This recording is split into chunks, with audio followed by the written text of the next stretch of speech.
Miren, el tema de la interpretación constitucional no es una cuestión tan antigua, pues usted no va a encontrar libros de interpretación constitucional de mediados del siglo XX, pues no los va a encontrar.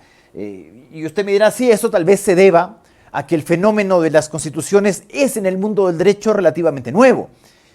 Sí, claro, es decir, nosotros no hablábamos de las constituciones en el derecho romano, algo se hablaba de las constituciones en Grecia, pero no tenían nada que ver, ni siquiera las ideas de Sieyès, esas ideas de la Revolución Francesa. Nosotros comenzamos a hablar propiamente de constituciones, y es bien curioso, ¿no? El tema de las constituciones en una nación que no es de nuestros sistemas romanistas, no es de las naciones del civil law, como es el caso ecuatoriano, sino curiosamente en los nacientes de Estados Unidos de América con un sistema de common law. Y sabemos muy bien que el common law estadounidense, si bien no es idéntico al common law inglés, proviene de esa misma familia. Y el fenómeno de las constituciones comienza a extenderse de a poco en el mundo, a partir del siglo XIX, cuando pasamos de esa soberanía regia, es decir, la soberanía de los monarcas, a unos sistemas de soberanía popular. Y además tomemos en cuenta que en nuestra América, en toda la América, no me refiero solo a Iberoamérica, sino también a los Estados Unidos de América, al carecer de nobleza en el sentido regio del término, por si acaso nos ofenda, es decir, al carecer nuestras naciones de casas reales, con notorias y notables excepciones, pues porque una de las excepciones de naciones que no se fundaron como república a partir de la Gran República USA-americana fueron México con el imperio de Iturbide y luego momentáneamente con el imperio de Maximiliano, luego de la invasión, con la intervención austríaca y luego la intervención francesa, y en Brasil con la familia de Orleans y Braganza. Generalmente nuestras naciones se formaron como repúblicas y estas repúblicas tenían que organizar su poder.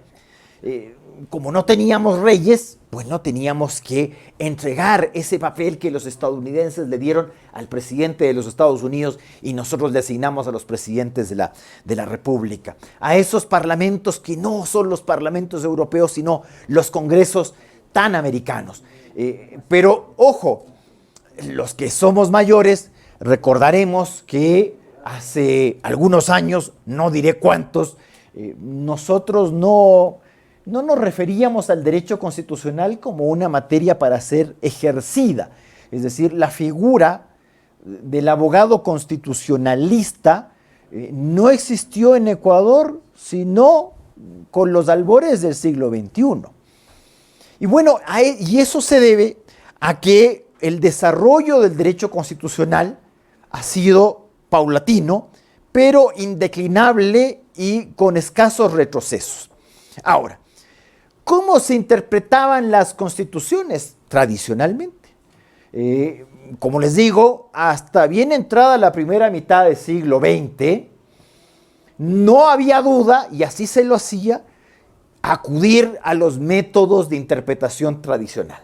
Aquellos que en Ecuador nosotros encontramos en el artículo 18 de nuestro Código Civil. ¿Son suficientes esos métodos de interpretación tradicional? No digo si son importantes o no son importantes. Primero digo si son suficientes.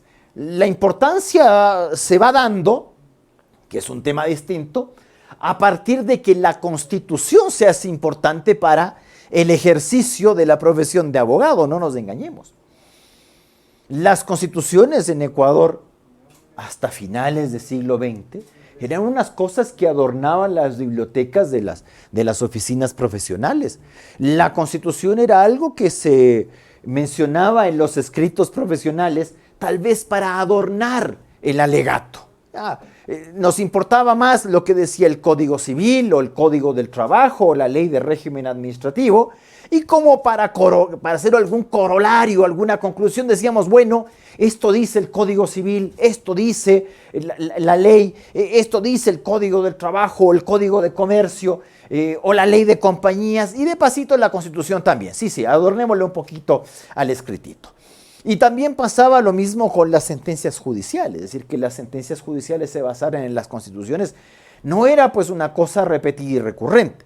Ciertamente la cosa ha cambiado mucho, y en el Ecuador violentamente. Y cuando digo violentamente no me refiero a la imposición forzosa, sino a la rapidez con lo que esto ha ocurrido.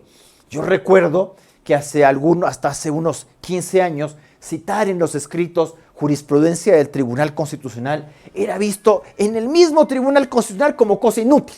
Es decir, ¿por qué? ¿Por qué este abogado me está mencionando lo que yo he dicho en otros casos? Claro, lo que uno quería decir en esos temas es, hay una regla, la regla stare decisis. Si usted ha fallado así estos casos, que son similares al mío, quiero que el mío, por el principio de igualdad, por el principio también de imparcialidad judicial y el de seguridad jurídica, falle del mismo modo. Las cosas han cambiado entonces mucho, muchísimo, desde aquellos entonces donde el abogado constitucionalista no existía. Ahora, tanto existe el abogado constitucionalista que tenemos las maestrías de derecho constitucional o las de derecho procesal constitucional.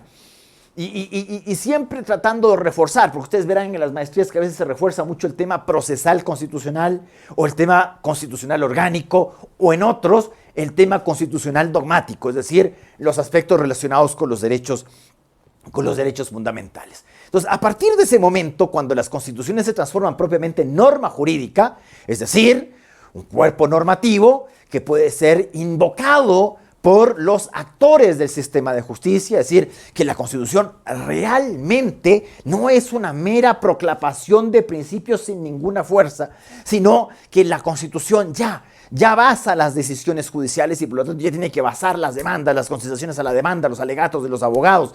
Entonces ya tiene importancia el tema. Nos comenzamos a preguntar si esos cánones tradicionales de interpretación de la ley, que también los utilizamos, como veremos, los seguimos utilizando, no es que nos hemos olvidado de aquello, son suficientes o no. Miren, ejemplos al canto, porque si no, una cátedra sobre interpretación constitucional se haría supremamente árida, ¿no? Explicar estos temas desde el punto de vista simplemente doctrinario, pues sería insoportable.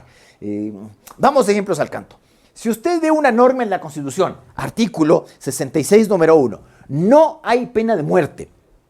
¿Tiene alguna dificultad de interpretar esa disposición? Es decir, de determinar cuál es el correcto sentido y alcance de ese precepto. Si la Constitución nos dice a nosotros, no hay pena de muerte, no será muy difícil concluir, incluso aplicando el canon de interpretación literal, aquel tan viejo y añejo canon de interpretación literal, de que el legislador puede establecer sanciones, multas, penas privativas de libertad, pero no la privación de la vida como fórmula de sanción. Entonces me dirá, está excluido. Entonces usted en principio imponga como legislador cualquier pena, pero que no conlleve la privación de la vida. Es una norma que es, al parecer, muy, muy clara. No confundir claridad de la norma con no interpretación de la norma.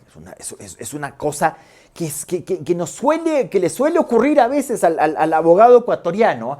La norma que es clara no requiere ser interpretada. No. El Código Civil tampoco dice eso. Cuando usted lee el artículo 18 del Código Civil, ¿cómo encabeza? Cuando el sentido de la ley es claro, no se desatenderá su tenor literal sobre pretexto de consultar su espíritu. Eso es lo que dice, y así encabeza el artículo 18 del Código Civil. No dice que cuando el sentido de la ley es claro no se la interpreta. No. Lo que le dice es, cuando el sentido de la ley es claro, no hay pena de muerte, no se desatenderá su tenor literal sobre pretexto de consultar su espíritu. Entonces nosotros no vamos a comenzar aquí a divagar sobre cuál será la ratio legis, es decir, por qué razón hay la prohibición de pena. No, interpretación literal nos dice ahí el Código Civil. Nos queda bastante fácil entonces, pero hay otras disposiciones de la Constitución que ya se dificultan mucho de ser interpretadas simplemente utilizándonos los cánones de interpretación tradicional, es decir, el elemento gramatical, el elemento lógico, es decir, la interpretación finalista, el elemento sistemático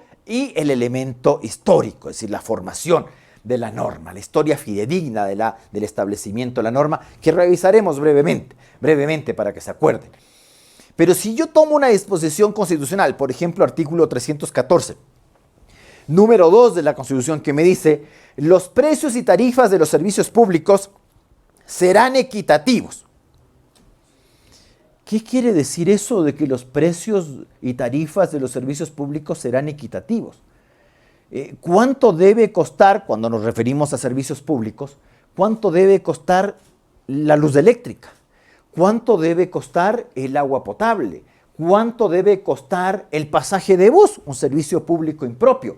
¿Cuánto debe costar el colegio, otro servicio público impropio, o la salud? ¿Cuánto deben costar esos servicios públicos? Los precios y tarifas de los servicios públicos serán equitativos, me dice. Entonces, ¿usted qué dirá? Entonces tiene que ser el precio del costo, o menos. O cuando dice equitativos, ¿yo qué tengo que fijarme? En la capacidad que tiene el usuario del servicio público, es decir, la capacidad económica. Yo debería diferenciar. Alguien dirá que sí, alguien dirá no. Tiene que siempre haber el precio, cubrir el precio de costo, y siempre debe haber algo más para poder mantener y mejorar el servicio. No sea que ocurra, por ejemplo, como el Metro de Buenos Aires, que se quedó ahí hace muchos años porque la tarifa no cubre los costos del servicio.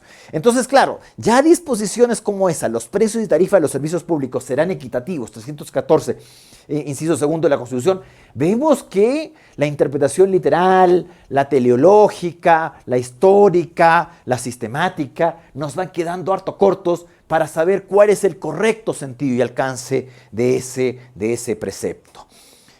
Ahora, debemos partir de una realidad jurídica. ¿Quién hace el derecho?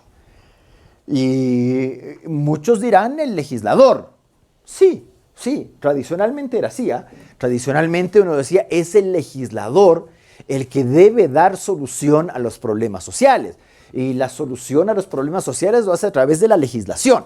El legislador, entonces, crea derecho y tiene cierta libertad, cierto margen para crear ese derecho. Pero claro, frente a esa libertad que tiene el legislador de crear derecho, es decir, de hacer la ley, de darle un contenido, tiene usted unos entes que a veces no suelen ser muy simpáticos al poder, ni tienen por qué serlo. Cuando estos órganos son muy simpáticos al poder, hay alguna dificultad de por medio. Estos tribunales o cortes constitucionales, como tenemos nosotros en Ecuador, o una función similar que hacen las salas constitucionales de cortes supremas, como ocurre en Venezuela, aunque con mucha mejor suerte en Costa Rica, la tan famosa Sala Cuarta Constitucional de la Corte Suprema de Costa Rica, ¿no? Como una distancia sideral respecto de su par venezolano. Pero también tenemos otros países donde esas funciones de Tribunal Constitucional o de Corte Constitucional las ejercen los plenos de las Cortes Supremas, tal como ocurre con la Corte Suprema Argentina, con la Suprema Corte de Justicia de la Nación en México, así se llama, o el Tribunal Supremo Federal de Brasil. Incluso en México la Suprema Corte ha dicho, nosotros somos un tribunal constitucional. No sé por qué insistes tanto en eso, ¿no?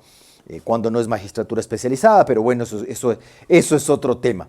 Entonces, lo que hacen estos tribunales o cortes constitucionales es verificar si el legislador ha traspasado o no el límite constitucional. Entonces, otro tema que hay que tener en cuenta es quién es el intérprete de la Constitución. Cuidado con confundir cuando uno dice quién es el intérprete de la Constitución con quién es el intérprete auténtico. Es decir, cuál de esos intérpretes tiene la voz autorizada para decir, yo creo que esta disposición de la Constitución tiene tal o cual tenor, independientemente de lo que opine cualquier otro. Eso sí hay que determinar. Porque, ojo, cualquier persona que aplica la norma, para aplicarla, primero debe interpretarla, pues. Y eso lo hacemos permanentemente. Entonces tenemos muchos intérpretes de la Constitución. Y por eso solemos hablar de una interpretación judicial, es decir, la interpretación que los jueces hacen de la ley, la Constitución, los reglamentos. Hablamos de una interpretación doctrinaria, es decir, estas personas que escriben, que son especialistas sobre determinadas materias jurídicas. Y por eso es que ustedes ven muchas veces como los jueces también acuden a la doctrina. Entonces, a ver, sobre tal disposición, el autor fulano de los palotes dice tal cosa. Y ustedes ven que, por ejemplo, la doctrina vinculante no es, ¿cierto que no es? No, claro, pues usted se compra un libro y lee lo que dice, no sé, Diego Paredes sobre la naturaleza del estatuto administrativo. Entonces usted lee, entonces el doctor Diego Paredes dice que el estatuto administrativo es un reglamento autónomo. Y el juez dice, tal como dice Diego Paredes, el estatuto del régimen jurídico administrativo de la función ejecutiva no es una ley delegada, como dice Zavala, sino que es un reglamento autónomo. Entonces, el juez ha tomado una doctrina que no le es vinculante, pero ha basado su fallo en esa decisión. Y hoy día vemos muchísimos fallos en los que se cita a la doctrina. Entonces, usted puede ver cómo los jueces, incluyendo la Corte Constitucional, la Corte anterior, la que llamábamos cervecera, la Corte cervecera, solía acudir mucho a la doctrina, incluso a veces acudía a la doctrina, pese a que la legislación interna decía lo contrario. Por ejemplo, cuando en algún momento, felizmente no fue mucho, empezaron a desconocer al derecho de propiedad como derecho fundamental, porque Ferraioli así lo dice. Sí, aquí. Pero bueno, eso será una cuestión que ya conversaremos en clase. Entonces, claro, los doctrinarios interpretan las normas y también las constituciones. Pues uno dice, yo creo que esta norma quiere decir tal cosa, o que tiene este sentido, o que tiene este alcance. Entonces, cuidado con confundir estos intérpretes autorizados de la Constitución como intérpretes únicos de la Constitución. De hecho, todos nosotros, a la hora de hacer un alegato, a la hora de escribir un artículo, a la hora de hacer una demanda, estamos haciendo interpretación de. Porque claro, yo digo, frente a estos hechos del caso, hay estas normas. Y estas normas quieren decir esto, ¿ya? Y usted trata de llevar al juez a que el juez le dé razón respecto de, entre otras cosas, esa interpretación. Pero el primer intérprete temporal de la Constitución se suele decir, por ejemplo, García Enterría o Pérez Royo, suelen decir que el primer intérprete de la Constitución es el legislador. Claro, porque el legislador tiene que hacer el derecho, ¿cierto? Y cuando el legislador crea la ley, tiene que estimar que esa ley no sea contraria a la Constitución, ¿cierto? Claro, usted diría, si el legislador obtiene su poder de la Constitución, no podría violar la Constitución sin desconocer la fuente de su propio poder. Es decir, si la Constitución me da a mí el poder, ¿cómo puedo yo violar la fuente de mi poder? Ustedes no todos nos fijamos que la banda presidencial ecuatoriana es no sé si es la única, pero es una de las bandas que tiene lema. No solemos ver en las bandas, en la banda boliviana, o en la banda presidencial peruana, o en la colombiana, o en la venezolana, o en la argentina, o en la brasileña, un lema como sí lo tiene la banda presidencial ecuatoriana, que tiene un lema muy interesante: mi poder en la Constitución. Claro, ahí la Constitución es la que me dice al presidente de la República: usted tiene estas atribuciones y deberes. Usted, Congreso o Asamblea, tiene estos deberes y atribuciones. Usted, Contralor, hace esto y aquello. Usted, Procurador, hace esto de acá. Claro, es la fuente del poder. Entonces, cuando el legislador hace la ley, entonces el legislador dice, ¿será necesario cambiar el Código del Trabajo por una nueva ley laboral? Entonces, claro, el legislador puede decir, sí, nosotros necesitamos crear trabajo, y tal vez el Código del 33 no es del mejor, el Código del 38, el Código Laboral del 38 no es una buena forma para crear trabajo. Entonces el legislador toma una decisión. Dice, vamos a cambiar este Código Laboral del 38 con una nueva ley laboral. Claro, cuando hace la ley laboral, tendrá que fijarse de no violar el límite que le impone la Constitución. Por ejemplo, si la Constitución me dice, los trabajadores tienen derecho a percibir utilidades, bueno, al legislador le va a parecer muy mal aquello de que hay que repartir utilidades líquidas de la empresa. Tendrá que establecerlo en la ley. Entonces, el primer intérprete temporal de la Constitución, se suele decir, es el legislador, porque es el primero que a la hora de hacer el derecho tiene que aplicar esa Constitución. Y claro, el segundo intérprete temporal de la Constitución sería el Tribunal o Corte Constitucional, o Sala Constitucional o Corte Suprema, que ejerce las funciones del Tribunal Constitucional, porque tiene que revisar lo que ha hecho el legislador. En algunos casos a través del control previo, en otros casos a través del control a posteriori. Entonces recibe la demanda y dice, bueno, fulano de los palotes me está diciendo que el legislador ha violado la Constitución porque tiene aquí una disposición que contraría lo que ordena la Constitución. Sí, entonces tenemos unos intérpretes, que alguien diría son intérpretes políticos de la Constitución. el legislador, el presidente de la República. Claro, el legislador a la hora de hacer la ley interpreta políticamente la Constitución. Y eso no está mal, pues no vengamos aquí a hacernos los más papistas que el Papa y a creer que la palabra política quiere decir lo que no es decir, poco menos que algo desviado, turbio, aunque ciertamente en nuestro país la política pareciera que se lleva aquello. Entonces, en cambio, cuando uno ve a una corte o tribunal constitucional, uno no espera de esa corte o tribunal constitucional hacer interpretaciones políticas. A veces la gente también es más papitas que el Papa porque suele ocurrir, no estoy diciendo que en Ecuador, sino que suele ocurrir en Alemania, suele ocurrir en España, suele ocurrir en Italia, que los problemas que usted le lleva a una corte o tribunal constitucional son de hondo y alto contenido político. Por eso se suele decir también que los órganos de justicia constitucional juzgan a la política. Eso suelen hacer. Claro, usted tiene ya unas decisiones políticas. El presidente de la República dictando un decreto. Entonces alguien dirá, el presidente de la República emitió un decreto diciendo se acabaron las mascarillas. Y alguien dirá, a mí me parece que eso viola la Constitución porque es un atentado en contra de mi derecho a la salud y voy a proponer una acción de inconstitucionalidad por omisión en contra del presidente de la República para que la Corte le ordene. Bueno, entonces usted está viendo que a veces los conflictos políticos se llevan a estas cortes. Le escuchábamos hace unas semanas a la fiscal general de la República decir que no le lleven conflictos políticos a la fiscalía. Bueno, a todos nos gustaría que los conflictos políticos se quedaran en el ámbito de la política, pero muchas veces los conflictos políticos, en algunos casos porque necesariamente debe ser así, y en otros casos porque a los políticos les encanta llevar esto a los tribunales, judicializando la política, más que politizando la justicia, entonces te llevan ese conflicto. Pero eso hacen los tribunales y cortes constitucionales. Y por eso es que esos tribunales y cortes constitucionales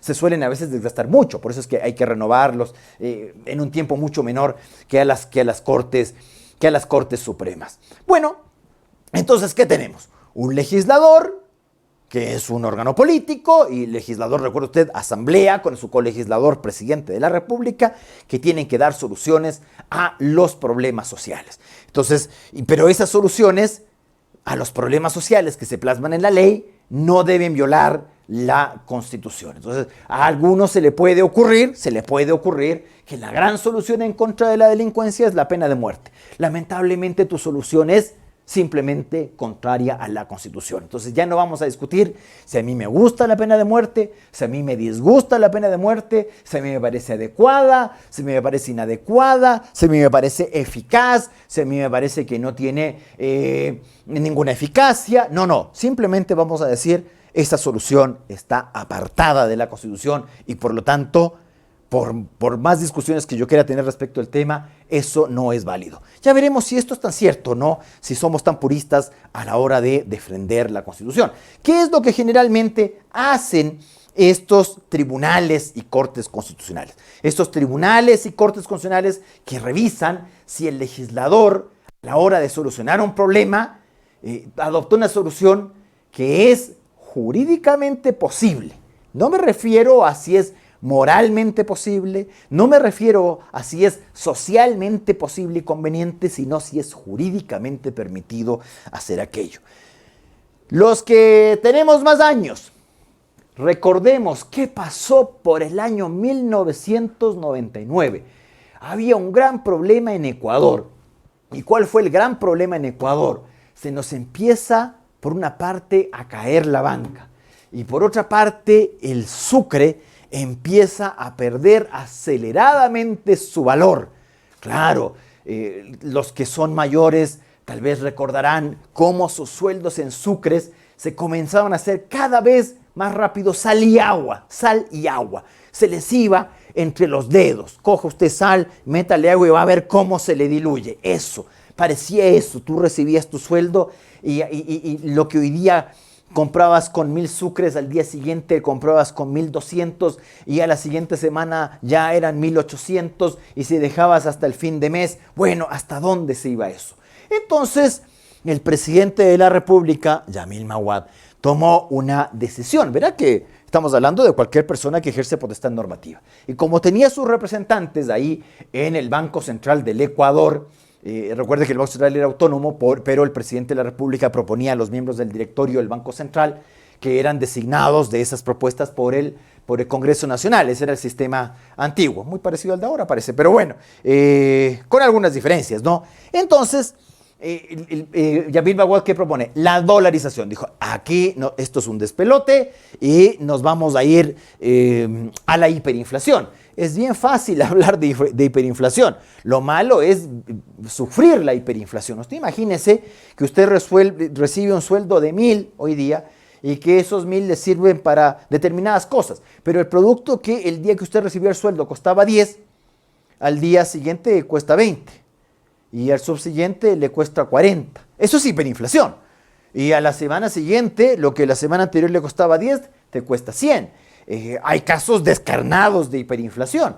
Por ejemplo, se solía decir que en Nicaragua, allá en los años 80, cuando recién llegó el sandinismo al poder, la hiperinflación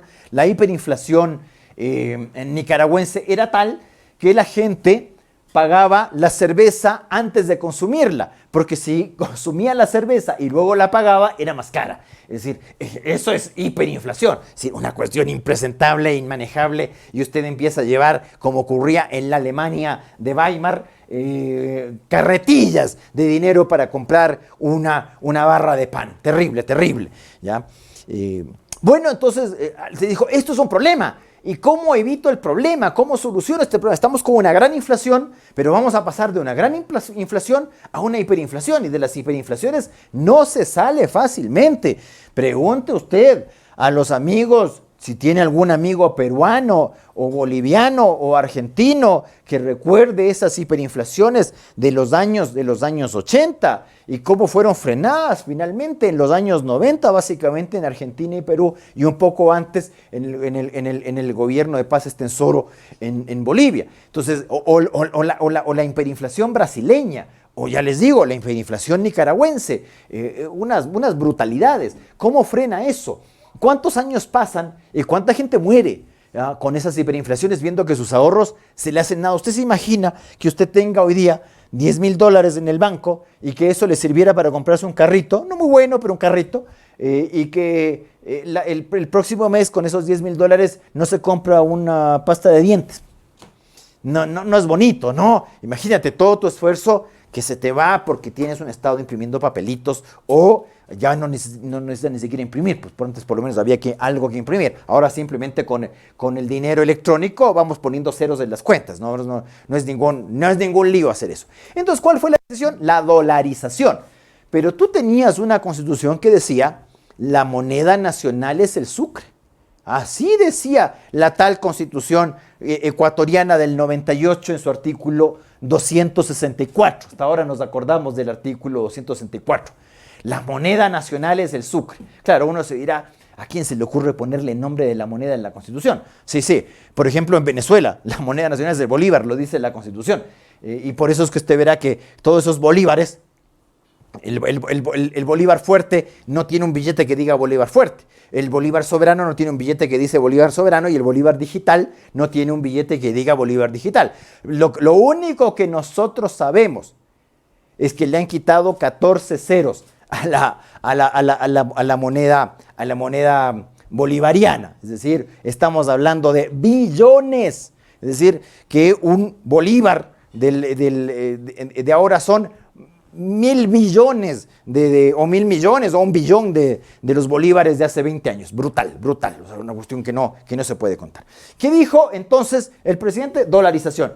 ¿Y qué se hizo? Se presentó una demanda de inconstitucionalidad, que a los amigos maestrantes les voy a rogar que la lean, que revisen esa resolución del Tribunal Constitucional para que la conversemos la siguiente sesión. La resolución 007-2001-TP, 007-2001-TP. Y como no la han de conseguir fácilmente en el internet, aunque es bien difícil en estos días no encontrar cosas en el internet, pero puede que no la encuentre, le voy a decir el dato de publicación en el suplemento, ojo, en el suplemento del registro oficial 260 de 6 de febrero de 2001. suplemento del registro oficial 260 del 6 de febrero del 2001. Ahí está esa resolución 007-2001-TP, donde el Tribunal Constitucional, porque claro, usted diría, si la Constitución dice la moneda nacional es el sucre, pero tiene una ley que se llama Ley para la Transformación Económica del Ecuador, la Trole 1. La Ley para la Transformación Económica del Ecuador dice que las transacciones se harán con dólares de los Estados Unidos de América. Recuerde, la moneda de una nación es unidad de cuenta. Cuando yo le digo, ¿cuánto ganas? Tú me vas a decir, no me dices 500,000 córdobas, no, me vas a decir, no, yo gano $1,500, eso me vas a decir. Entonces, es una unidad de cuenta, es una reserva de valor. Usted guarda su platita, entonces dice, a ver, yo voy a juntar para comprarme un televisor, entonces junta de a poquito, de a poquito, de a poquito, y se va guardando, reserva de valor, método de intercambio. Esas son las monedas. Entonces, cuando usted dice que era un yogur, entonces, bueno, entonces no va a la tienda y dice, ¿cuántos camellos me cuesta el yogur? Como era antiguamente con el trueque. O quiero ese yogur, ¿qué te doy a cambio? Tengo 3 pescados y tengo 4 manzanas. No, entonces te va a decir, ¿de qué me habla? Deme $1.20 y se lleva el yogur. Bueno, ya $1.20. Entonces es un medio de intercambio de bienes y servicios, ¿no? Y de bienes y servicios. Cuando algún cliente va a su oficina y le dice, doctorcito, me quiero divorciar y mi mujer también se quiere divorciar. ¿Cuánto cuesta? Entonces usted le dice, mis servicios cuestan tanto. Entonces es un método de intercambio. Entonces uno decía, el sucre dejó de ser eso, pues dejó de ser unidad de cuenta, dejó de ser reserva de valor, dejó de ser medio de intercambio, perdió todas las características de la moneda. Entonces un tribunal constitucional que hace derecho constitucional e interpreta la Constitución como es debido, me va a decir que esa ley para la transformación económica del Ecuador que establece el sucre, que establece el dólar estadounidense para los intercambios, para los ahorros, para todas esas cosas, es inconstitucional. Pero el tribunal que dijo que no era inconstitucional. ¿Por qué? Por lo que ustedes van a leer en esa famosa resolución 007-2001-TP, registro oficial suplemento 260 de 6 de febrero del 2001. Vean, y ya me contarán si es que les parece adecuado jurídicamente lo que hizo el Tribunal Constitucional, y un voto salvado, 5-4 fue ese fallo, si la memoria no me es traicionera. Bien. Ahora, ¿qué revisas tú? Pues, a la hora de confrontar Constitución con las normas inferiores. Lo primero que confrontas es si es que existe una alteración de la norma constitucional en la norma inferior, en esa ley, en ese reglamento, en esa ordenanza. Vean, no sé si ustedes se acordarán, bueno, yo sí cuando era niño, o sea, hace muchísimos años, que nos decían que los abogados nos teníamos que aprender el Código Civil de memoria. ¿Sí se acuerda, don Medardo, cierto? Que nos decían que nos teníamos que aprender. El Diego Paredes, no, pues eres un niño. Pero a nosotros, cuando yo era niño, decía, el abogado se tenía que aprender el Código Civil de memoria. Entonces decía, qué terrible, hay que aprenderse el Código Civil de memoria.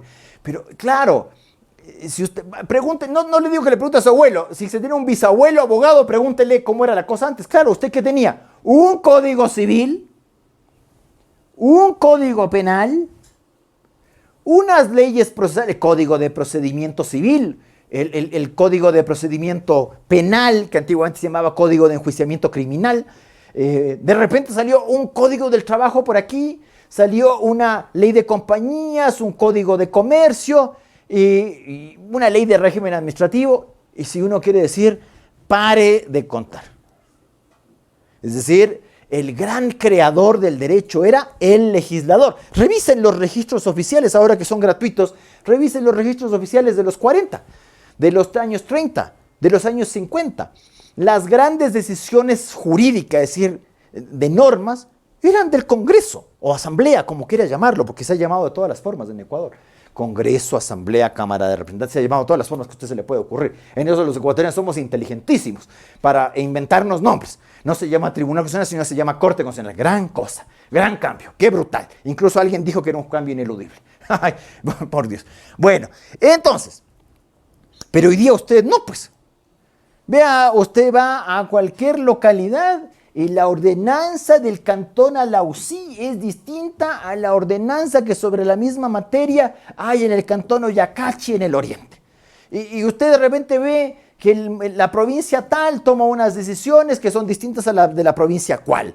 Y no solo eso, usted empieza a ver un montón de directivas o de resoluciones que del Servicio de Rentas Internas, que del Servicio Nacional de Aduana, que vea, cualquier gallo que ejerce poder en el Ecuador empieza a dictar reglamentos. Entonces, claro, usted tiene una marea, una verdadera marea de normas que te caen encima y te aplastan al pobre y triste abogado que yo recuerdo cuando éramos niños, veíamos con torpe admiración a la gente del sistema gringo y decíamos nosotros, ¿cómo hacen estos gringos o estos ingleses para aprenderse todos los fallos? No tenías que aprenderte todos los fallos, tenías que aprender los fallos fundamentales, pues. Lo mismo que pasa acá cuando dice, la Corte Constitucional ha dicho tal cosa, no es que te sepas de memoria todo, ni Dios quiera, todo, porque suficiente dolor de estómago te da con leerse todas las cosas, como nos toca hacer algunos. Pero uno dice, acá hay unos fallos fundamentales. Por ejemplo, el fallo de la motivación. Ya, se me olvidó el 1158, creo que es, no me acuerdo. Creo que es ese. Pero uno se acuerda hasta del numerito del caso, sí, del numerito del fallo. Que es ese que uno dice, o el fallo de la preclusión, que de repente se te olvida muy seguido. O que el fallo de tal otra cosita. ¿Ya? O del fallo del habeas corpus correctivo, ese, que lo vamos a revisar. En el poco tiempo que tenemos en esta modalidad poco virtuosa, online y con mandadera, ya van a ver lo que les va a llegar ahí.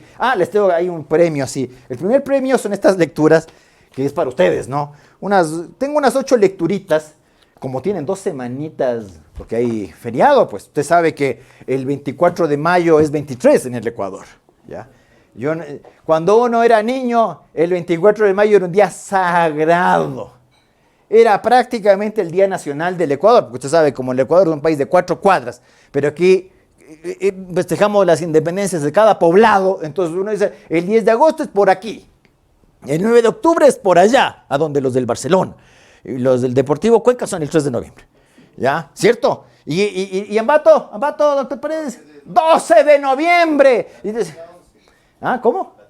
La Tacunga 11, porque entonces tú te vas del 11 a la Tacunga y el 12 estás así es ¿Ya? Así hay gente.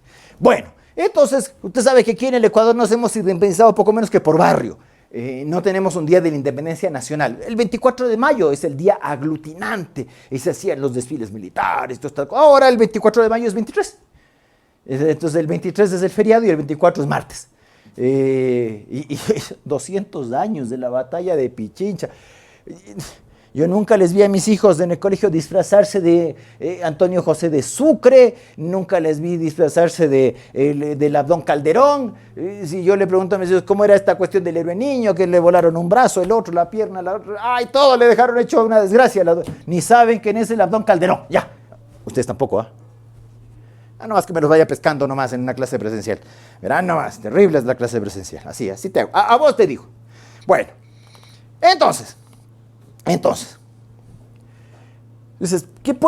¿hay alteraciones lícitas? Bueno, sí, claro, podrían haber unos añadidos, unas sustracciones, unas modificaciones, y tenemos que diferenciar las que destruyen o trastornan al texto constitucional de las que no. Claro, siempre uno dirá, cuesta justificar una sustracción, es decir, restarle algo a la Constitución, es decir, que algo del texto constitucional pierda vigencia. Ahí tenemos una, y de la Corte. Ojo, a ver, distingamos las cosas, porque a veces nosotros confundimos la labor de una asamblea o congreso de la labor de un tribunal o corte constitucional. La conveniencia o inconveniencia de las cosas no está en manos de la Corte Constitucional. Las soluciones jurídicas a los problemas sociales no están en manos de la Corte. La Corte no tiene legitimidad para legislar porque usted no lo ha elegido para eso. ¿O acaso usted votara para Corte Constitucional? Pues, no, usted vota para Asamblea. Y vea lo que vota. Imagínate que si votaras para Corte Constitucional, no sé qué tendríamos de Corte. Uf, mejor no se les vaya a ocurrir ideas geniales de elección popular de Corte Constitucional porque no sé qué vas a elegir. Al pandillero no sé cuánto, no sé. Pero ¿qué ocurrió con este famoso fallo del matrimonio entre personas del mismo sexo? Claro, solo para poner en contexto y recordar. Constitución, y ya te voy a decir lo del 98. Constitución del 2008, ¿qué dice? El matrimonio es la unión entre un hombre y una mujer. ¿Eso dice o no dice? Sí, eso dice el tal artículo 67 de la Constitución. Pero habían unas personas del mismo sexo que decían, nosotros queremos casarnos entre nosotros. Hombre, hombre, mujer, mujer. No sé si eso es sexo género. Ya es tan difícil hablar en este mundo que no me voy a meter en ese problema. Entonces decían, no, por principio de igualdad, por esto y el otro, porque la Corte Interamericana, en la opinión consultiva, creo que fue la 2817, dijo que se tenía que legislar en favor del matrimonio entre personas del mismo sexo. Queremos. Y ese tema llegó a la Corte Constitucional. Y la Corte Constitucional termina decidiendo de que, pese a que el artículo 67 de la Constitución dice que matrimonio es la unión entre hombre y mujer, sí cabe, en virtud de una opinión consultiva de la Corte Interamericana, el matrimonio entre personas del mismo sexo. Quiero que revisen también ese caso. Es un caso interesante para interpretar la Constitución. No de si te parece bien el matrimonio homosexual, si te parece mal, si te gusta, si te desagrada, si te cae bien que la gente homosexual se case entre ellos, o si te debe dar lo mismo. No. Aquí no vamos a hacer moral, recuerde. Los seres humanos nos regimos por muchas normas, claro. Nos regimos por normas religiosas, por supuesto. Si usted es católico, supongo que tiene unas directivas que le ordenan a los católicos hacer tales o cuales cosas. O si usted es maometano, también tendrá esas directivas que son distintas si es judío, ¿cierto? Y eso hay que respetar. Lo que pasa es que en estos estados libres de ahora son tan libres que creen que pueden objetar las creencias de las personas. No, pero usted tiene unas normas religiosas. También tiene unas normas morales de su fuero interno. Entonces, usted tiene unas obligaciones morales. Por supuesto que las tiene. Pues, ¿ya? Normas de trato social. ¿Por qué dar regalo en el cumpleaños? Te aconsejo que le des un regalo a tu novia en el cumpleaños. Si no, ya vas a ver lo que te pasa. ¿Qué te pasaría pues, si llegas sin el regalo de cumpleaños a tu señora? A ver si puedes entrar a la casa. Ahí te quiero ver para que veas cómo la sanción social a veces es más fuerte que la sanción jurídica. Pero entre otras reglas que tú tienes, claro, reglas de trato social, normas morales, normas religiosas y reglas o normas de carácter jurídico. Pues. Ahora, entonces tienes una norma de carácter jurídico que te dice: el matrimonio es la unión entre un hombre y una mujer. Y nada menos que eso no es el Código Civil, pues, que sí lo dice, sino la Constitución. Porque, oh sorpresa, hasta la Constitución del 98, inclusive en Ecuador, nunca se dijo que el matrimonio entre hombre y mujer. Es decir, si el matrimonio entre personas del mismo sexo se hubiese adoptado la Constitución del 98, no tendríamos ningún problema de constitucionalidad, por lo menos de modo inicial, porque había gente que decía que sí, porque la Constitución del 98 decía que en cambio que la unión de hecho era entre hombre y mujer. Entonces alguien decía, si la unión de hecho es entre hombre y mujer, si lo menos es heterosexual, lo más también debe ser heterosexual. Pero ahí sí a argumentar. Ojo, esto es lo que nos importa en estas sesiones. ¿Cómo usted argumenta jurídicamente? Ojo, argumentar no es ser chichigua y venir a tratar de decir el papel aguanta todo. Y como decía un gran filósofo, no sé si era Bodenheimer, no me acuerdo quién era el que dijo esto de que la sentencia judicial no es sino la expresión de la arbitrariedad del juez. Es decir, el juez ya tiene adoptada su decisión y luego lo que hace es simplemente dar unas razones que encubren su arbitrariedad. Claro, porque en ese caso, en la sentencia 11-18-CN / o slash, como dicen los nuestros, barra 19, 11-18-CN/19, está publicada, aunque esto tú abres la página de la Corte y te encuentras solamente con ese número, 11-18-CN, te metes en el buscador de causas y ahí llegas a la sentencia, ahí está la sentencia. Pero si no quieres darte ese trabajo de meterte en la página de la Corte, entonces busca en la edición constitucional 96, edición constitucional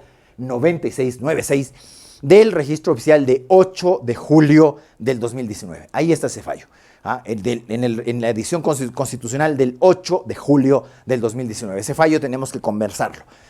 No desde el punto de vista religioso, no desde el punto de vista moral, no desde el punto de vista de las normas de trato social, sino exclusivamente jurídico. Es decir, ¿era posible que la Constitución sea dejada sin efecto en una de sus partes? Porque a la larga eso ocurrió. No hubo declaración de inconstitucionalidad de la norma, pero usted sabe hoy día que, pese a que la Constitución dice el matrimonio es entre hombre y mujer, las parejas homosexuales se pueden casar con el mismo matrimonio que el de los heterosexuales. ¿Es una sustracción inconstitucional lo que hizo la Corte o no? Vean, ese caso tenemos que revisar. Añadidos. Claro, tenemos que distinguir los añadidos permitidos de los añadidos que son inicuos. Pues tenemos que distinguir eso. Es decir, una cosa es complementar la norma, y otra cosa es alterarla, pues, es decir, haciendo añadidos sustanciales a la norma. Por ejemplo, usted tiene un artículo 113 de la Constitución que le dice cuáles son las personas que están inhabilitadas para ser candidatos a dignidades de elección popular. Las tiene ahí, ¿no? 113 de la Constitución. Entonces te dice, los que tengan contrato con el Estado, los servidores públicos en estas condiciones, los miembros de la fuerza pública, los que hayan ejercido autoridad ejecutiva en gobierno de facto, los que adeuden pensiones alimenticias. Ya me estoy olvidando, me parece. ¿Cuáles son las otras? Bueno, ahí las tiene. Ya, porque vea, ya a esta hora de la noche. 113 de la Constitución. Pero usted, por ejemplo, toma una ley que estaba dedicado a don Guillermo Lasso, esa de los paraísos fiscales. ¿Se acuerda esa ley de los paraísos fiscales que incluso nosotros aprobamos en consulta popular? Pues, en la consulta popular del 2017, cuando la primera vuelta cuando gana Lenín Moreno, hubo una consulta popular en la primera vuelta. Y una de esa consulta era la famosa ley esta de los paraísos fiscales. Es decir, que no pueden ser candidatos las personas que mantengan directo o indirectamente dineros o bienes en paraísos fiscales. Eso no está en el 113. ¿Eso está en dónde? En la ley aquella que luego se incorporó en la ley de elecciones. Es decir, en la ley de elecciones está esa restricción. Vamos a comentar y quiero que me cuenten y que me digan ustedes si esa alteración es una alteración permitida o es una alteración inicua. Porque otros decían, en cambio, como el 1, recuerde que Bélgica ha sido catalogado por el Consejo de Europa como paraíso fiscal, por si acaso. Entonces, alguien decía, le dejaron nomás en la ley para que fuera una inhabilitación debatible, ¿no? Para que podamos debatir. Y eso es lo que vamos a debatir, y eso es lo que quiero que conversen conmigo la próxima sesión. Y para eso van a leer estas cosillas que ya don Edgar les va a mandar a sus correos electrónicos. Es decir, ¿es o no es posible que usted agregue una inhabilitación en la ley? Bueno, y sobre las modificaciones, claro, alguien diría, bueno, en el caso de las modificaciones parece que sería evidente que no habría una fórmula de interpretar la Constitución que haga que esa modificación no sea irregular. ¿Por qué digo esto? Hemos hablado mucho, en Ecuador hemos hablado, nunca la hemos hecho, de la mal llamadísima muerte cruzada, ¿ya? Es decir, la posibilidad que tiene el presidente de la República de disolver la Asamblea y la posibilidad que tiene la Asamblea de destituirle al presidente de la República. Una de las causales para la mal llamada muerte cruzada es grave crisis política y conmoción interna. Esa es la causal, grave crisis política. Pero si usted tomaba, antes de la reforma de 2020, a la ley de la función legislativa, es decir, la ley orgánica de la función legislativa, que se publicó en el 2009, es decir, el año siguiente a la entrada en vigor de la Constitución 2008, cuando usted se iba a la muerte cruzada, no encontraba que la ley dijera grave crisis política o conmoción interna, sino que el artículo 51, número 2, de la entonces Ley Orgánica de la Función Legislativa decía grave crisis económica. Y recuerde que los que elaboraron esa ley eran los mismos que habían elaborado la Constitución, entonces era muy llamativo. Uno decía, ¿por qué? ¿Por qué miércoles pasó esto? ¿Por qué si la Constitución dice grave crisis política, la ley dice grave crisis económica? Era una alteración, es decir, la Constitución alteraba, se modificaba la norma. Ya no era, según la ley, grave crisis política, sino grave crisis económica. Yo creo que eso no es una cosa que... es tan indiscutible la inconstitucionalidad que se corrige en la reforma de 2020 a la ley de la función legislativa, así es que sobre eso no vamos a conversar, pues tampoco vamos a conversar sobre temas que son tan elementales. Ahora, todo lo antes relatado, el tema del dólar, el tema del matrimonio homosexual, el tema que hemos conversado de la inhabilitación de los paraísos fiscales, todo eso depende de cómo se interpreta la Constitución y cómo se interpreta el precepto impugnado, pues las dos cosas. Entonces, a ver, tengo la norma que se impugna y tengo la norma constitucional. ¿Cómo interpreto las dos para que llegues a la conclusión de que no hay una violación a la Constitución o de que sí la hay? Por ejemplo, que es otra sentencia, dos sentencias de las cuales vamos a hablar en la siguiente sesión, pero obviamente tienen que venir leyendo, ¿no? O si no, la zamba canuta va a pasar aquí, va a haber un terremoto. ¿Ya? Verá que no, en la unidad somos conocidos, ¿no? Yo no, así mucha paciencia no le tengo yo a la gente, no se hará el listo, ¿no? Es decir, vendrá nomás leyendo, ¿ya? Que te pesque nomás que no has leído. Porque además te conviene. Pues. Estás en una maestría de Derecho Constitucional. Sí ha de ser que quieres saber cómo es esta cosa. ¿Ya? Y muchos de ustedes dirán, yo ya sé. Bueno, practiquemos nuestra argumentación, practiquemos nuestros conocimientos. A ver, hay una norma en la Constitución que es la que consagra el doble conforme. ¿Recuerda usted cuál es el doble conforme? Es decir, el derecho al recurso. ¿Ya? Las resoluciones en las que se decidan los derechos de las personas podrán ser recurridas, ¿cierto? Es decir, yo tengo derecho a recurrir. Y eso nos daría a entender con mucha facilidad, si interpretamos literalmente la Constitución, de que eliminar el recurso sería inconstitucional. Me explico. Usted ha visto... Espérese, me voy a tomar estas pastillitas.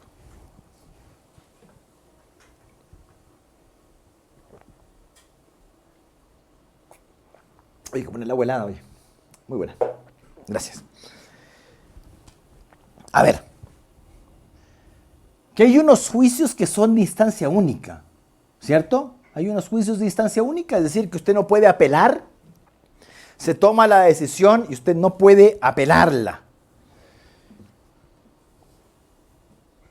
Juicios de honorarios, por ejemplo. Es decir, cuando el abogado reclama honorarios del cliente, resuelve el juez. Y lo que decida el juez, sea favorable al abogado, sea favorable al cliente, no tiene recurso ni de apelación.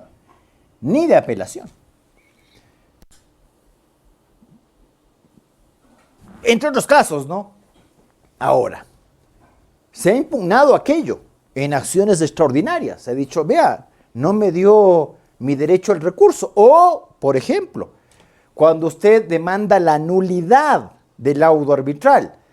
Son procesos que según la ley de arbitraje y mediación, más allá de algún desliz jurisprudencial que volvió al cauce, no tiene doble conforme. Es decir, le declaro la nulidad al laudo o no le declaro la nulidad al laudo, ahí quedó la cuestión, la decisión del presidente de la Corte Provincial. La Corte en varios de esos casos ha dicho que que si bien hay un derecho al recurso, es decir, el derecho al doble conforme, es un derecho de libre configuración legislativa, Y por eso caben los procesos de instancia única. Les ruego que lea dos fallos. El 2004, así es, 2004, el 2004-13-EP barra o slash 19. Está publicado en la edición constitucional 21, en el tomo 4 de la edición constitucional 21, de 13 de noviembre de 2019. Ahí está este famoso fallo 2004-13-EP barra 19. Y el otro, que va por la misma senda, es el 1622-14-EP barra 20. 1622-14-EP barra 20 está publicado en la edición constitucional 34, de 28 de enero de 2020. En ambos fallos, que sus ponentes son académicos, y cuando digo académico, porque uno a veces cree que ser académico es que te corre agua bendita por las venas y que eres un gallo intocable, no sé, esas cosas tontas que a veces la gente cree, ¿no? Que el académico está sobre el bien y el mal, ¿no? Un académico es un gallo que da clase y punto, ¿no? Tan bueno o tan malo como un tipo que ejerce la profesión, tan bueno o tan malo como alguien que ejerce la jurisdicción. Es decir, entonces el día de mañana yo también digo, yo soy abogado litigante y por lo tanto soy non plus ultra y me pongo a mirar por debajo del hombro al resto que nunca ha pisado un tribunal. En esta posición, en la posición de litigante, porque hay gente que se sienta a escuchar como juzgador y vamos a ver si puede pronunciar dos palabras como litigante. Bueno, tampoco lo quiero colocar ahí porque nadie es perfecto para hacer absolutamente todo. Pero bueno, entonces estos amigos académicos profundos nos han dicho lisa y llanamente que en virtud de la libre configuración legislativa, el legislador sí puede establecer procesos de instancia única cuando la Constitución sí te dice que sí tienes derecho a recurrir. Vamos a conversar sobre esos fallos en estas sesiones muy cortas de interpretación constitucional. A ver, aclaración. ¿Interpretación constitucional o interpretación de la Constitución? ¿Es lo mismo? No, no es lo mismo. Una cosa es la interpretación de la Constitución, es decir, de este texto. Una cosa es la interpretación de la Constitución y otra cosa es la interpretación constitucional, que es un concepto más amplio. Cuando se habla de la interpretación de la Constitución, nos referimos a precisar el sentido y alcance de los preceptos contenidos en ese texto que se llama Constitución de la República. Esto. ¿Cómo interpreto desde el artículo 1 hasta el artículo 444, pasando por sus transitorias y su régimen de transición? Cuando nos referimos a la interpretación constitucional, es determinar el sentido y alcance de las normas del ordenamiento jurídico conforme a la Constitución. Entonces, cuando nos referimos a interpretación constitucional, yo digo, a ver, aquí tengo un código civil y tengo normas en este Código Civil. ¿Puedo hacer interpretación constitucional del Código Civil? Claro, pues. Y eso, de hecho, usted verá que lo hace la Corte permanentemente. No digo que en todos los casos de un modo muy feliz, en muchos sí, en otros no, y hay que señalarlo. Entonces, la Corte, ¿qué te dice? A ver, tengo esta norma en el Código Integral Penal, o en el Código del Trabajo, o en la Ley de Compañías, que dice tal cosa. Pero si yo interpreto esta norma de la ley tal, de este modo sería contrario a la Constitución. Pero si yo interpreto esta norma de este otro modo, es decir, le doy este otro sentido y alcance, ya no es inconstitucional. Eso es la interpretación conforme y que se relaciona íntimamente con este fenómeno que se denomina constitucionalización del derecho. La constitucionalización del derecho. Claro, el principio de supremacía constitucional descansa en el sistema de control de constitucionalidad, no hay que equivocarse. Yo tengo una constitución que dice que es suprema. Artículo 425, el famosísimo 425. La Constitución es suprema. ¿Qué quiere decir esto? Que cualquier norma que contravenga o altere sus disposiciones será expulsada del ordenamiento jurídico. Claro, pero alguien te la tiene que expulsar, pues, o sea, alguien te tiene que decir, esta norma es inconstitucional. Y eso ha sido, pues, por eso es que habiendo constituciones en el siglo XIX, habiendo constituciones en el siglo XX, la Constitución estaba muy lejos en aquel entonces de ser norma jurídica como tal, es decir, la fuerza normativa de la Constitución. Porque claro, tú tenías una Constitución que decía una cosa y unas leyes que decían otra. Ahora, ¿quién te podía decir que eso es inconstitucional? Entiendo yo que han visto esto, el famoso caso Irigoyen, o que ustedes vieron lo que pasó en Estados Unidos con el Marbury versus Madison. Por favor, ojearán esos fallos que son importantes. El famoso fallo del caso Marbury versus Madison, resuelto por el juez Marshall en 1803, allá en la Yoni, y también en Ecuador, pues no nos olvidemos de nuestro famosísimo caso Irigoyen, ¿ya? Resuelto por la Corte de Justicia Militar, la Corte de Justicia Marcial se llamaba. Bueno, entonces, si es que usted no tiene control de constitucionalidad, es decir, un órgano que sea capaz de decir esto es inconstitucional y por lo tanto lo expulso del ordenamiento jurídico, la tan cacareada supremacía de la Constitución queda solamente en un papel mojado. O sea, así como ocurría, así pasaba. Por eso es que hasta los 90 abogados constitucionalistas no habían. Yo tuve suerte, yo sí debo decir que nací en eso con una buena estrella, pues tampoco me voy a creer aquí el bonito de la película. No, yo me fui a estudiar algo que aquí en el Ecuador no se practicaba. Tuve la fortuna de cuando volví al Ecuador, con eso que aquí en el Ecuador que no se practicaba, que era el derecho constitucional. Yo llegué a fines del 96 y el 97 ya estaba vigente la ley del control constitucional, creando las acciones de inconstitucionalidad, el amparo, el habeas data, etcétera, ¿no? Entonces, claro, viejito, ya, como que todo fue muy calzado. Entonces, no crea que, este gallo, no, hay que tener suerte también en la vida, pues, y yo creo que en eso la tuve. Fui a estudiar lo que a mí me gustaba, pese a que difícilmente se podía practicar. De hecho, yo fui a estudiar Derecho Constitucional porque quería ser profesor, no porque quería ser un abogado litigante en Derecho Constitucional, porque no se podía litigar en Constitucional. Pero claro, llegas y la vida te da una vuelta y te pones a hacer eso, litigar en Derecho Constitucional. Bueno, entonces por eso es que ahí tomó importancia, pues, el famoso derecho constitucional. Y por eso es que los sistemas de justicia constitucional, como son relativamente nuevos en el mundo y mucho más en Ecuador, el tema de la interpretación constitucional también es nuevo en el mundo y mucho más en el Ecuador. Claro, nosotros tenemos entonces un derecho constitucional y tenemos un derecho constitucionalizado. Este añejo Código Civil ha sido constitucionalizado. Esto no solo implica que las normas legales o reglamentarias que son contrarias a la Constitución deben ser expulsadas del ordenamiento jurídico. No. Esto también implica que estas normas que usted tiene en su Código Civil o en su añejo, bueno, ya no es añejo porque tenemos un nuevo código de comercio, pero usted toma el Código del Trabajo, que sigue siendo el Código del Trabajo del 38 con todo lo bueno y malo que tiene, pero bueno, ese Código del Trabajo del 38 tiene que ser interpretado conforme a la Constitución del 2008, ¿cierto? Ese es el tema. Entonces,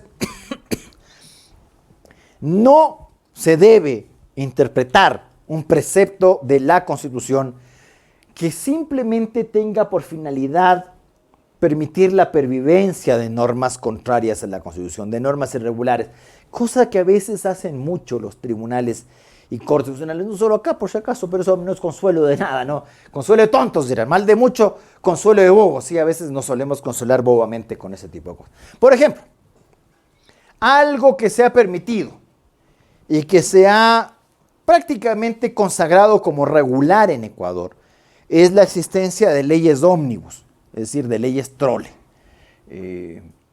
Esto es, aquellas que se refieren a más de una sola materia. Eso es una cosa que ya es irremediable en el país. Ya dejamos pasar la trole 1, dejamos algo de la trole 2, pero formalmente no fue declarada inconstitucional. Y ahora ustedes ven que con unos nombres muy bonitos, se dictan estas famosas leyes que tienen ley para la transformación económica, ley para la promoción de ni sé qué, ley para... Ya ni me acuerdo, oiga, ya ni me acuerdo. Pero ahí usted tiene incluso cuestiones que uno dice, ¿por qué en la ley tal se regulan materias que no tienen nada que ver ni siquiera con el título de la ley? Estas leyes ómnibus. Bueno, un tema de esto de que el artículo 136 te dice, ese artículo 136 murió hace muchos años. Ya con la Constitución del 98 estaba muerto ese artículo 136 que dice que las leyes deben referirse a una sola materia. Porque claro, a nuestros tribunales como que le da así, no sé, no, ¿cómo vamos a declarar una inconstitucionalidad solo por esto? Bueno, entonces elimina esa disposición de la Constitución y nadie te va a decir absolutamente nada. Pero no sé si ustedes se acuerdan de la Ley de Justicia Laboral. ¿Se acuerdan de la Ley de Justicia Laboral? Esa Ley de Justicia Laboral que era tan justiciera que decía que los trabajadores tienen derecho a utilidades, pero que si sus utilidades sobrepasaban las 24 remuneraciones básicas, es decir, algo así como 8 lucas en ese tiempo, al IES. Así de justiciera. O sea, siempre es bonito repartir lo que no es de uno. Porque si uno tiene que repartir del bolsillo, hasta ahí duele. Pero cuando es del bolsillo ajeno, qué gusto que da. Entonces había muchos que decían, no, es que hay gente que gana mucho de utilidad, está bien que... Sí, pero claro, a vos te tocan el centavo, viejito, y saltas. Si a vos no hay cómo cobrarte 5 centavos más en el transporte porque lloras, pues bueno. Sí, ya, a nadie nos gusta. Pues decir, ¿a usted le gusta pagar más? No, que me va a gustar pagar más, no me gusta. Ya, tampoco soy tonto, tampoco me crea tan generoso. Pero bueno, a todos nos gusta que pague más del resto. Entonces, en esa famosa Ley de Justicia Laboral se estableció un tema que no tiene nada que ver con el derecho laboral, ni con el mundo laboral, ni con el ámbito laboral, que era el tema de las coactivas. Usted recordará que la administración tiene esa facultad exorbitante. Pues, si yo le debo a usted plata, ¿usted qué tiene que hacer? Demandarme, pues tiene que ir a donde un juez y demandarme por dinero. Pero en cambio, si usted le debe a la administración no le va a demandar a usted ante un juez. La administración, ¿qué le va a decir? Le estoy coactivando y a veces te encuentras con que en tu cuenta te han sacado un dinero o que te ponen ya no pueden, ¿no? Un montón de tiempo sí pudieron ponerte estas famosas prohibiciones de salir al país. Algo bueno que ha hecho la Corte actual, la del 2019. Al fin decir que es inconstitucional esta cuestión de que el funcionario de coactiva te puede ordenar la prohibición de salir al país. Usted veía gente que la devolvían del aeropuerto, $5 del agua potable. Pues, o sea, déjate de cuestiones, pues cobra bien esa cosa, prohibiendo la salida del país de gente. Pero bueno, en esa Ley de Justicia Laboral se establecía que si se coactivaba al deudor principal y este no satisfacía la deuda, usted podía ir por los por los terceros subsidiarios que llama, los terceros subsidiarios. Es decir, los accionistas, a ver, usted sabe que la sociedad, eso es lo que dice nuestro Código Civil, nuestro infantil Código Civil dice, la sociedad conforma una persona distinta de sus miembros individualmente considerados. Es decir, una cosa es la empresa tal, sociedad anónima, y otra cosa son sus socios accionistas. De hecho, la idea de la sociedad anónima es que uno responda solo por el montante de las acciones. Pero ¿qué hizo el Estado? Dicta esa ley y dijo, bueno, si la compañía no me pagan los accionistas. Y sobre el valor total, o sea, si usted tiene $500 de acciones y la compañía me debe a mí $300,000, yo me voy contra usted por los $300,000, no por los 500 que usted tiene de acciones. Así de chistoso. Y no solamente contra los socios de accionistas, sino también contra sus herederos. Había casos de empresas, muchas de aquellas que cayeron en la gran crisis del 99-2000, que quedaron con unos adeudos. Y claro, empezaban a ver a los accionistas y encontraban que el accionista estaba muerto. Entonces, ¿a quién le caían? Al hijo del accionista, al cónyuge del exaccionista, y con unas deudas brutales, pues brutales. Es que hay que cobrar, como sea y a quien sea. Ya no cobré a tiempo, no importa, pague usted. Qué lindo, ¿no? Ni siquiera beneficio de inventario, bonito. Ni siquiera beneficio de inventario. Bacán la norma. Entonces, ¿qué hizo la Corte Constitucional? Lea este fallo, es interesante. el fallo 22-13-IN/20. 22-13-IN/20. Vean lo que dijo la Corte. Está publicado en la edición constitucional número 70. Edición constitucional 70 del 21 de agosto de 2020. Referido al artículo 1 de la Ley de Justicia Laboral. En ese caso, la Corte no declara la inconstitucionalidad de la ley, pero sí dice, si quiere usted aplicar el artículo 1 de la Ley de Justicia Laboral e ir en contra de un tercero subsidiario, tienen que pasar varias cosas antes. Básicamente el tema de malicia, ocultamiento y cosas por el estilo. Es un fallo muy, muy interesante. Es prácticamente una declaración de inconstitucionalidad. O sea, yo digo, para eso declarabas de inconstitucionalidad el artículo 1 y solucionaba el problema. Pero la Corte se fue por otro lado. ¿Ya? La Corte se fue por otro lado, que hace muy, muy complejo, y ya esa ley de justicia laboral en esa materia, yo insisto, ¿qué tiene que ver con lo laboral el tema de las coactivas? Nada, pero bueno, no importa. Chao, artículo 136 de la Constitución. Por favor, ese fallo para la siguiente sesión, que será en 2 semanas, para que lo podamos también comentar. Entonces, una cosa es que se permita la permanencia de las normas a través de sentencias interpretativas, y otra cosa es que usted se pase una inconstitucionalidad frontal. Bueno, tenemos unos cánones, entonces, tradicionales de interpretación constitucional, y tenemos unos cánones de interpretación constitucional. ¿Cuáles son los cánones tradicionales de interpretación? Los que utilizamos para interpretar la ley. Es decir, aquellos del artículo 18 del Código Civil. Como hemos venido insistiendo, para aplicar una norma se debe, en primer término, establecer su correcto sentido y alcance.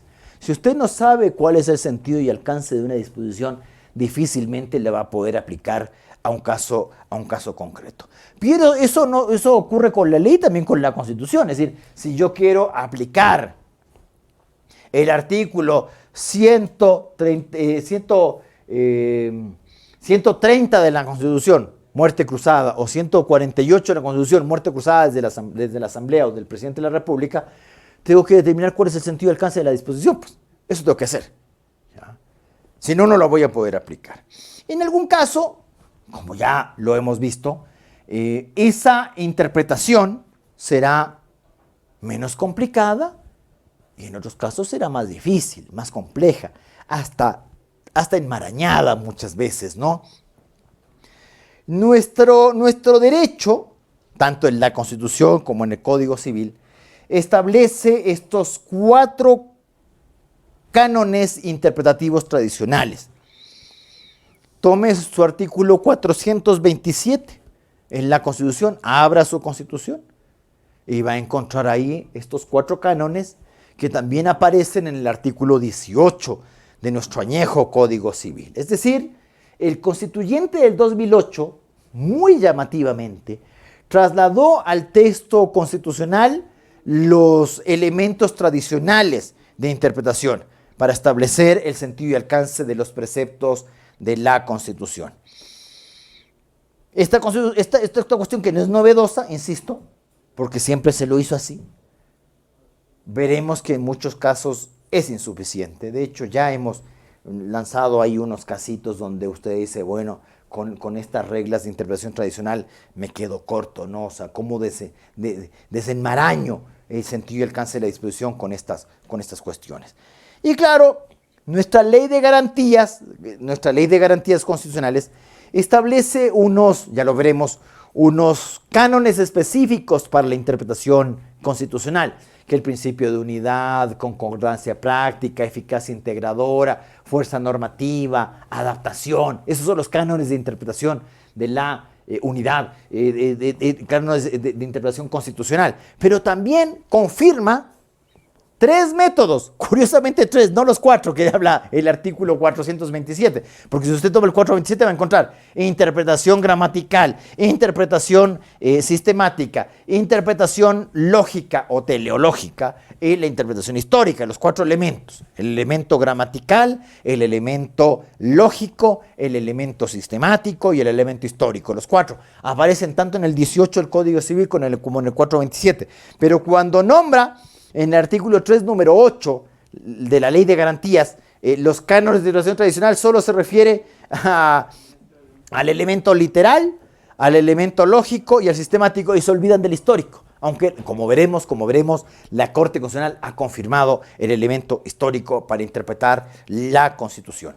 Y bueno, no quisiera yo ingresar a los cánones de interpretación, específicamente al gramatical, al lógico, al histórico y al sistemático, porque me voy a quedar por lo corto del tiempo a medias con el gramatical. Ya vamos a ver unas cosas muy simpáticas de la interpretación gramatical que les ayudarán a recordar este canon, que no solamente les va a servir para interpretar la Constitución, obviamente, sino para interpretar cualquier norma del ordenamiento jurídico, la ley, el reglamento, etc.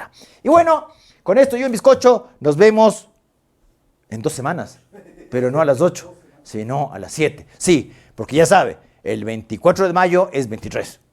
En esta máquina del tiempo que tenemos de los decretos del presidente de la República que nos mueven nomás los feriados nacionales. Y por favor, el 24 de mayo, no el 23, enarbole la bandera de nuestra nación, cante el himno nacional, enséñale a su gente qué fue el 24 de mayo, qué pasó con la batalla de Pichincha, cuáles fueron las consecuencias para nuestro país. Nuestro país sin el 24 de mayo no existiría.